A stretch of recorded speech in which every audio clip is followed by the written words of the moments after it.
Good morning, everybody.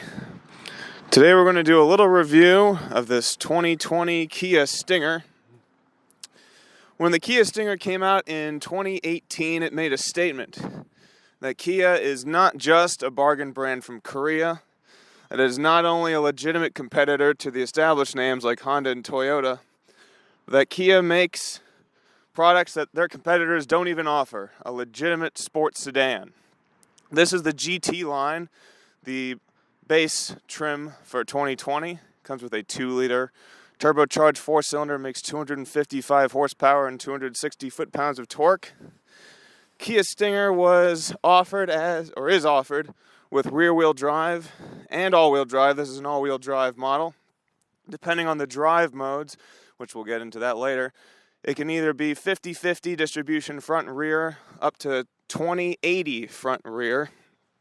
EPA rated the all-wheel drive Stinger with the 2-liter at 21 city, 29 highway. We'll see what we get on today's drive. If you're looking for a video where we talk about this car's quirks and features, that's not what we do here. In this video, we'll talk about the experience of the car, how it looks, how it feels, how it sounds, how it drives. Let's talk a little bit about the styling. Front of the car, very aggressive. You have these little vents in the hood, lots of chrome accents around the grille. If you squint real hard, it's a little bit reminiscent of the Hyundai Genesis Coupe, which of course Kia and Hyundai being sister companies, that makes sense. Soft character line that develops above the front wheel arch, goes down the door, gets gradually sharper as we go towards the rear of the car, culminates into sort of a softer rear end with aggressive quad exhaust. The taillights are a little bit reminiscent of like a Maserati Gran Turismo. I really like this chrome trim that goes all the way from the trunk above the windows all the way down into the A-pillar. Also the chrome finished side mirrors. It's not an overly aggressively styled car that you see in many companies these days, but it definitely gives off that rear-wheel drive proportions. Looks like it's ready to attack the road. Only thing I don't love is the 90-degree turn that the rear window takes up into the C-pillar. I think that could have been resolved a little bit better. It looks a bit awkward in my opinion.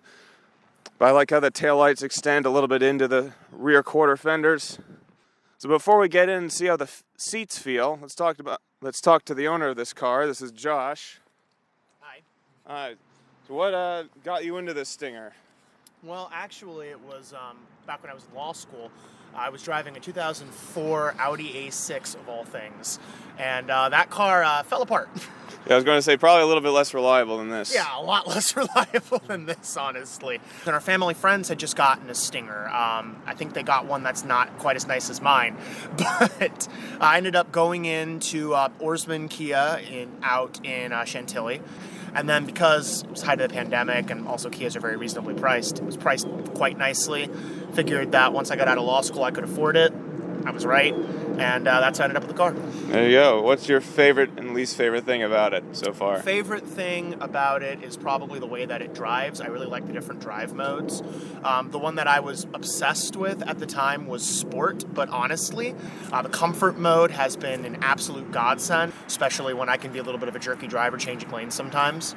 And then the least favorite thing is probably how low the roof is. I both like and dislike that. Sometimes when I'm like driving to work or something like that, especially with my hair the way it is right now, it messes up my hair a little bit.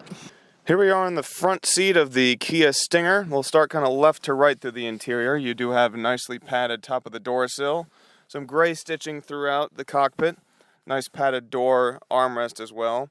You do have this kind of cheap plastic chrome finish for the door handles. That chrome finish is throughout the interior, around the gear selector, around the radio controls.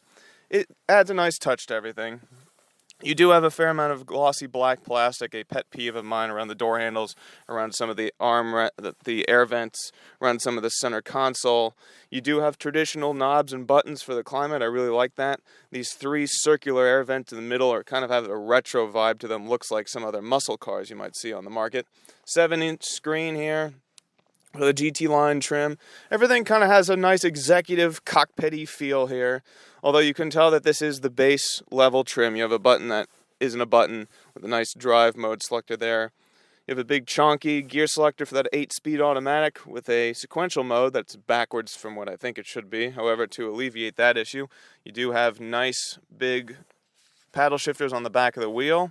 Leather wrapped steering wheel with a flat bottom. Nice GT-Line badging there, although you do have more black plastic trim. Nice, easy to read, simple analog gauges. The seat is relatively comfortable. You do have heated seats. You can see those toggle switches right here. The seat cushion, it's all power adjustable. And what I really like is that the seat cushion angle can be adjusted. Although for the driver's seat at least, I feel like the seat cushion could be a little bit longer. I'm lacking just a touch of thigh support. The seat bolsters on the seat cushions are kind of small to medium in size. They'll hold you in place enough. The seat bolsters on the lower part of the seat back are more substantial. They feel less than they look, especially looking at the passenger seat here. There is power lumbar adjustment, which is very nice, and a little bit of support in the upper back as well. These are much more grand touring seats than they are racing seats. In terms of headroom, I have about 1 inch of headroom sitting with the seat all the way down. This car, being the GT line, does not come with the moonroof, so if it had that, I would guess my head would be in the ceiling, unfortunately. GT line, you do get these nice chrome accents on the footrest and on the pedals. Overall, it's nice, executive, sporty place to be, but you can tell this is the bargain option compared to some of the other sports sedans on the market. Let's see how I fit behind myself. Alright, sitting behind myself in the Kia Stinger. Like I said, I had the front seat all the way down, so my foot room is very compromised. The seat cushion in the back seat is relatively low. It's relatively flat, so pretty much the only thing touching the seat is my butt, unfortunately. You do have nice seat back pockets for both seats, rear air vents, which is very nice, and rear outlets, which is a surprise for it being the base trim. In terms of rear visibility, that 90-degree corner on the seat pillow, like I said, does create a relatively big blind spot.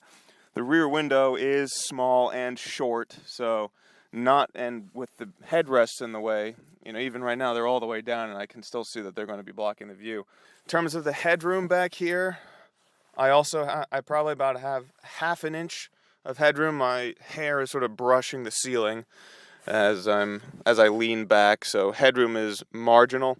I do have a decent amount of leg room, probably about 2.5 inches, but so foot room is compromised, headroom is compromised, and thigh support is compromised. In terms of the comfort back here, that you do have, again, padded door sill, padded armrest, padded door panel with, again, that nice stitching, so they didn't compromise there.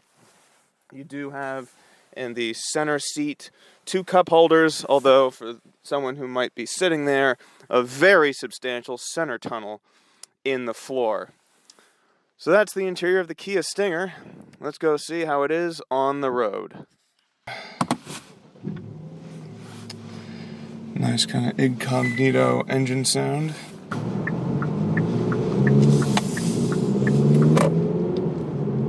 Initial impression, nice linear power, smooth shifts. This car does also come with, if you get the upper trims, a 3.3 liter twin turbo V6. Makes about 110 more horsepower than the base level, but this feels powerful enough, especially compared to a mid-size sedan.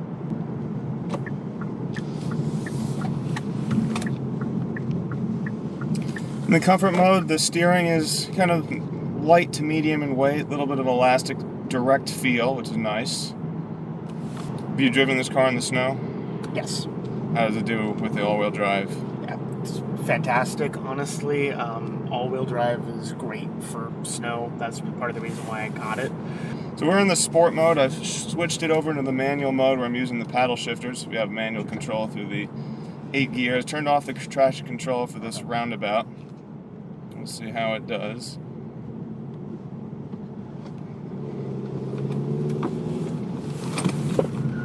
A little bit of tire squeal, but That's the grand touring nature of this car. It's not a race car. You can feel the suspension, even in the sport mode, it's trying to give you that grand touring comfort feel. So when the weight shifted into that left hand, the car kind of skipped a little bit, and it was after that skip that the tires started arguing with us. This is going to test the range of the adaptive dampers with the suspension. So we're going to start off in eco mode, 10 miles an hour over some speed bumps. Even with 18-inch wheels, relatively cushy.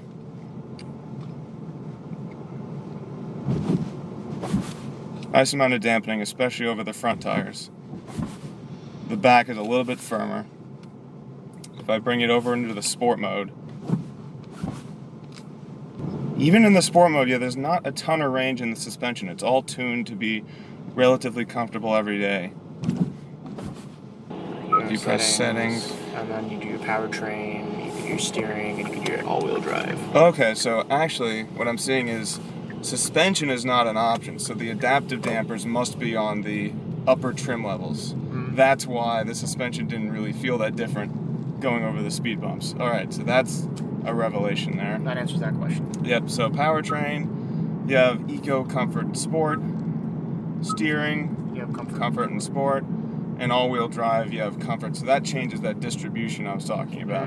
Sport will give more of the power to the rear wheels, and Eco will make it about 50-50. Right. And so far the impression from this car is that it gives you the, especially getting the base level, gives you kind of a flare of sportiness. It's much more excitement than just an Accord or a Camry. And especially now that both the Accord and the Camry have gone away from the V6, this is what a lot of people would go to, is something like this. But it gets you that rear-wheel drive styling, rear-wheel drive handling. Little bit of hesitation between the shifts, even in the, well, that was because it was in the comfort drivetrain. For the drivetrain. It was like, are you sure? Sure you want to go aggressive? Trying to save you fuel here. Just double checking. We'd get out of custom, we go into sport, do a highway merge, see how that is.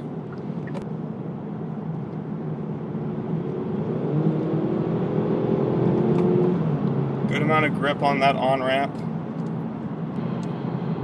7th gear, 65 miles an hour gets you just about 2,000 RPM. Go up to 8th gear, drops it down to about 1750. So that's how you can get close to 30 miles an hour, 30 miles a gallon on the highway.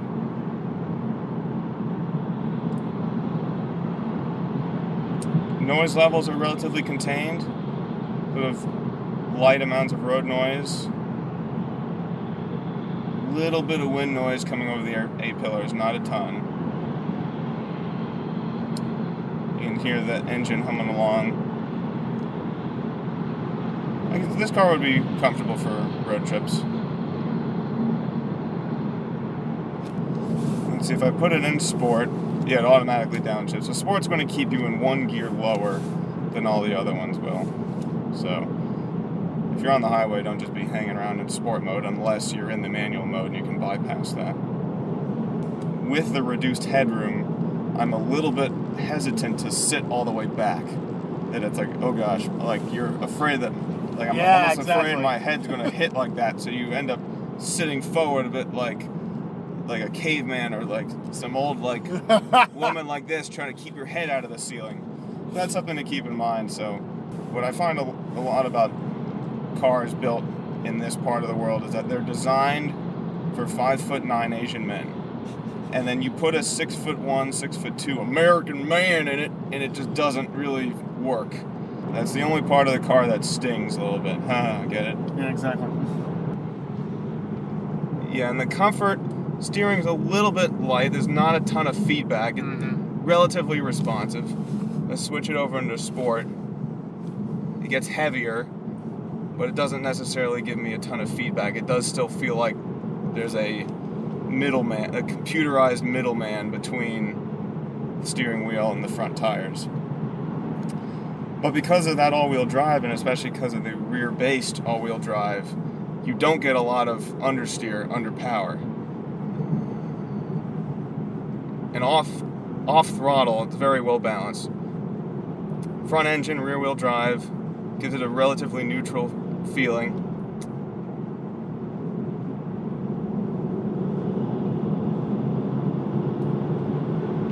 Yeah, plenty of grip. It is still a little bit soft. It doesn't have, the suspension is the only thing that's kind of letting this car down. This car with the all-wheel drive is about 3,800 pounds, which for a sedan is, especially with a sedan this big, engines, you know, it's not overly heavy.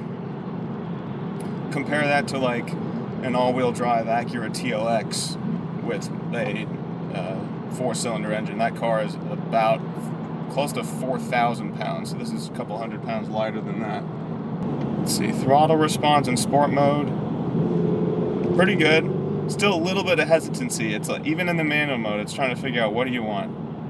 So I'm off the throttle, gas.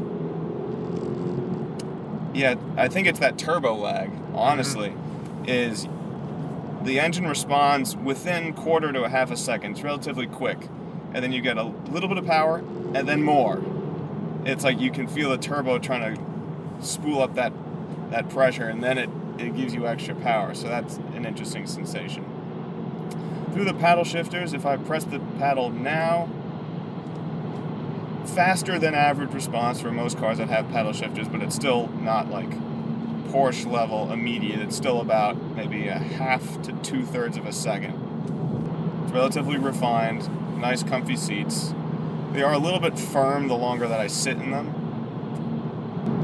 Another thing I'm observing is when you do upshifts, they're nice and smooth and silky. When you do the downshifts, there's a little bit of a kind of a thump in the back of the seat, just a small little bit. Shouldn't be a problem. Yeah, off throttle, again, it's the rear suspension. It's just not figuring itself out. And as it's kind of, the weight's messing it around and it's skipping those back tires across the road, that's when the tires start screaming at you. This car is trying to do a little bit of it all. It's trying to be sporty, it's trying to be comfortable, it's trying to be efficient. So far we've averaged just under 28 miles a gallon, mostly highway, so close to that highway estimate. And we've been doing a little bit of shenanigans.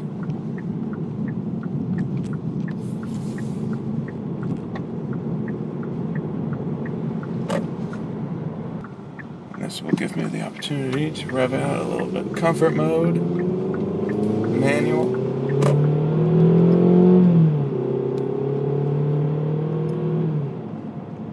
Once you get past about 4,000 RPM, engine starts to get a little bit hissy, but there is a nice meaty kind of a tenor baritone roar to it. Sounds pretty good for a 4-cylinder, to be honest. But you do hear a little bit, there's a hissiness around 4,000, 4,500. Put it into the sport mode, keep it in manual for now, and we'll turn off traction again. So on throttle through a turn. Initial turn-in is, yeah, you can feel just that the back tires, they give up pretty quick. But initial turn-in, the weight of the sport mode is very engaging. It's the proper amount of weight. Some people have said it's too heavy for their tastes. I actually think it's a good amount of weight. This car, even in the sport mode, just because it has sort of one fixed suspension setting, once the weight settles onto the rear tires, it kind of jiggles around a bit, and then it throws the rear of the car sideways.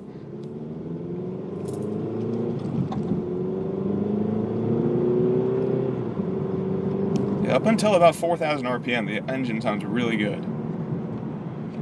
And it's not too loud. They did a good job isolating it from the cabin. We'll do a little bit of a body roll test right here. Not too much. It gets a little wallowy, but it does a good job holding the car laterally.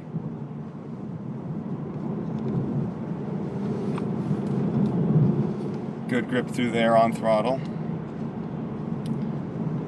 Yeah, if you want this car to play, sport mode's where it's at. Just don't expect it to be a race car. The way that this car feels, it's like a kid that's trying to rebel against his parents, and it's like trying to be mischievous and do all the bad things, but it has such a good moral backbone. He just can't let himself go too far. That's the way the car feels. We'll do one off throttle and one on throttle. Here's off throttle. You can feel the weight is relatively distributed across the front and rear tires, a little bit more towards the front. And here's one on throttle. Yeah, you can feel the rear of the car try to swing it around, but the tires just don't have the grip for it. Now just to see the difference here, if I go into settings, and I change all-wheel drive to Eco, that's going to make the distribution 50-50. Yep. See if I feel any difference between that and what I just did on throttle with that 2080. Or at least he thought he was. Car feels a little bit more balanced, honestly. Because you're not throwing so much power to the rear where the tires can't handle it, when you back some of that away and it goes more towards the front, the car actually feels a little bit more confident. It's interesting. Well, they cut down these trees over here. That actually makes the visibility of the turn a lot better.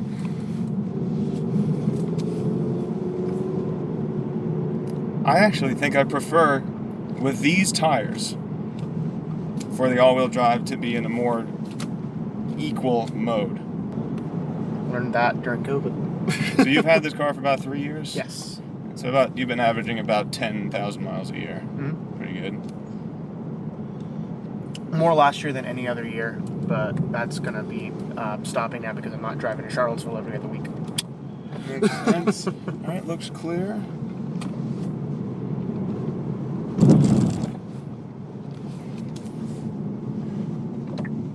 Yeah, the steering feels very nice. It's very direct.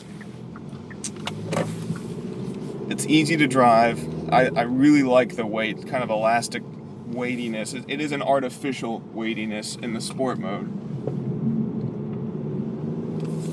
But the car goes where you point it. There's no weird ratios changing. If you have the wheel within probably 45 to 50 degrees of angle, the car is very engaging. Once you turn in, if you're in a turn where you're going more than 45 to 50 degrees of deflection, that's when the rear starts giving up on you.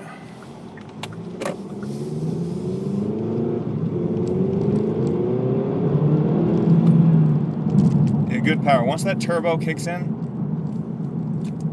plenty of legs. And also it's cold. It is, I have to acknowledge, it is about 45 degrees Fahrenheit. If this was 30 degrees warmer than it is right now, the tires would probably be a little bit more cooperative than they are. So let's see how the car does. Sport mode, traction control off throttle.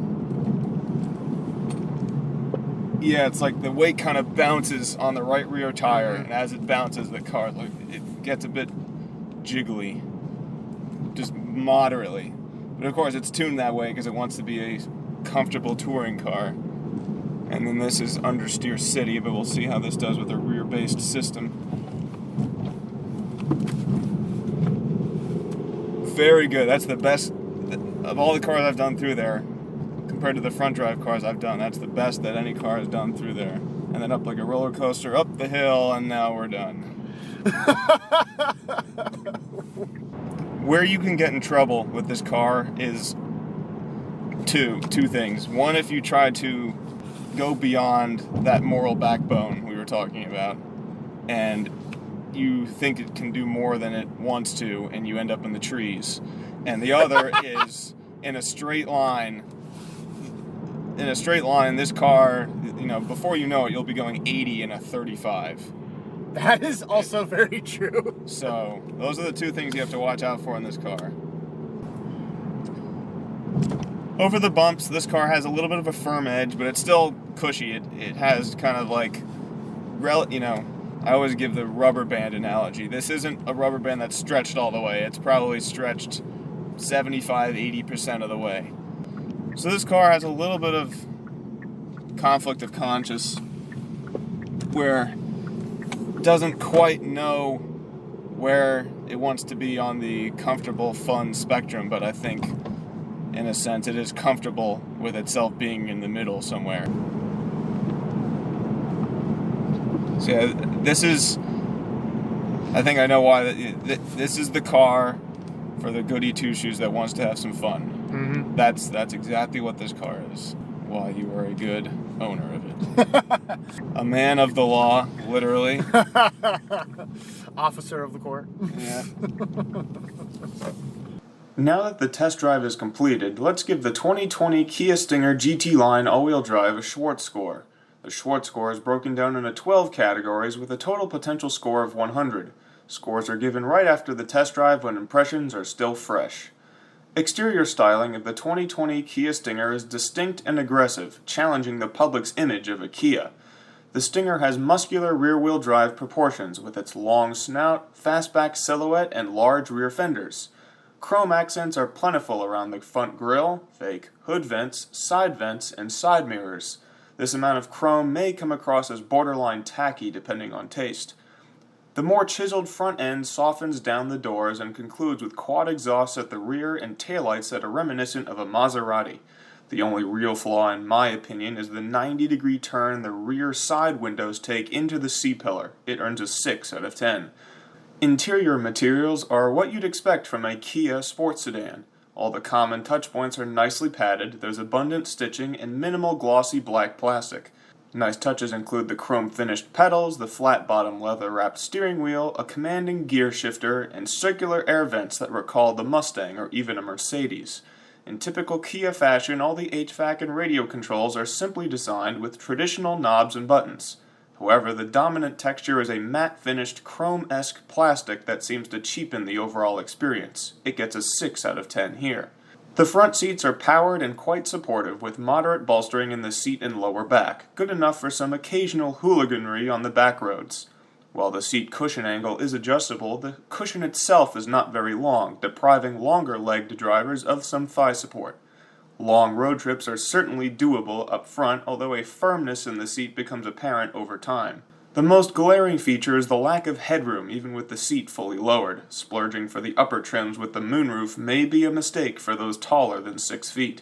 Having to mind your head each time you sit up earns the front seats 6 out of 10. The rear seats are disappointing given the Stinger's size. When the driver lowers their seat to get their head out of the roof, it eliminates all footroom for the rear passengers.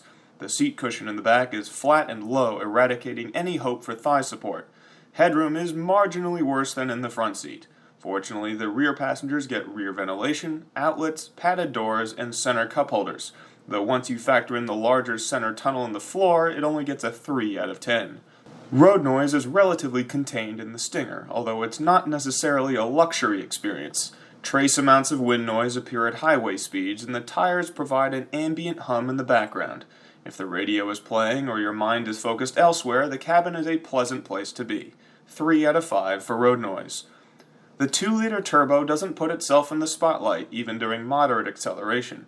It purrs along obediently most of the time, isolating its work from the occupants. Between 2 to 4,000 RPM, the engine provides a confidence-inspiring roar, with a meaty tone for a 4-cylinder. Above 4,500 RPM, a hissy sound emerges, discouraging the driver from going further. 3 out of 5 here. In terms of acceleration, where a 0 to 60 time below 3 seconds is a 10 and above 9.5 seconds is a 1, the Kia Stinger all-wheel drive with a 2-liter turbo with its 6.1 second 0 to 60 earns a 6 out of 10. The Stinger is equipped with an 8-speed automatic transmission. The transmission can be put in Eco, Comfort, or Sport mode. In addition, the driver can manually shift gears with a backwards sequential mode or paddle shifters. The transmission is relatively smooth and quick, though it isn't exceedingly of either. Manual shifts are responsive but not immediate. Downshifts provide a slight tap through the seat, and the drivetrain occasionally hesitates during sudden acceleration, although throttle response is quite good. Overall, 3 out of 5 for drivetrain. Handling is a strong suit of the Stinger. The rear-based all-wheel drive helps pull the car through a turn on throttle, and the car behaves neutrally off throttle. Initial turn-in is responsive and direct, although beyond 45 degrees of steering input, the car's capabilities are hindered by the tires and rear suspension. The all-season tires lack the lateral grip through a tight turn on throttle. In addition, the rear suspension bounces during weight transfer, making the front and rear of the car feel disconnected. Upper trims of the Stinger have a limited slip differential in the rear, which should help. To be fair, it was 45 degrees Fahrenheit during our test drive. In the end, it gets a 7 out of 10. Steering feel could be better in this sports sedan. Comfort modes lighten up steering input, spotlighting the electronic middleman between the wheel and the front tires. Sport mode significantly increases steering weight. I personally love it, although it may be too much for some every day. The added weight helps mask the absence of feedback from the road, but it doesn't necessarily add any either. 6 out of 10. Ride quality in the Stinger reveals its character as a touring car more than a sports car. The GT-Line suspension tuning has a firmer edge but dampens most bumps quite well. No road imperfections crash through the cabin, though the ride isn't floaty or bouncy either. Upper trims come with adaptive dampers and 19-inch wheels. The GT-Line's 18-inch wheels contribute positively to the ride quality to compensate. It earns a 6 out of 10 here. Visibility in the Kia Stinger is marginal. Front visibility is just okay thanks to the close proximity of the roof to the driver's head. The bottom of the A-pillar is pretty chunky, the C-pillar is relatively large thanks to the exterior styling, and the rear window is regrettably small. Fortunately, the 2020 Stinger comes with some advanced safety features that help mitigate these challenges. Overall, 2 out of 5. This brings the Schwartz Score of the 2020 Kia Stinger GT-Line all-wheel drive to 57 out of 100. Lastly, the EPA rated the 2020 Kia Stinger all-wheel drive with the 2-liter turbo at 21 miles a gallon city, 29 highway. We achieved 27 miles per gallon during our test drive. On a scale where above 50 miles a gallon is a 10 and below 17 miles a gallon is a 1, the Stinger earns 4 bonus points.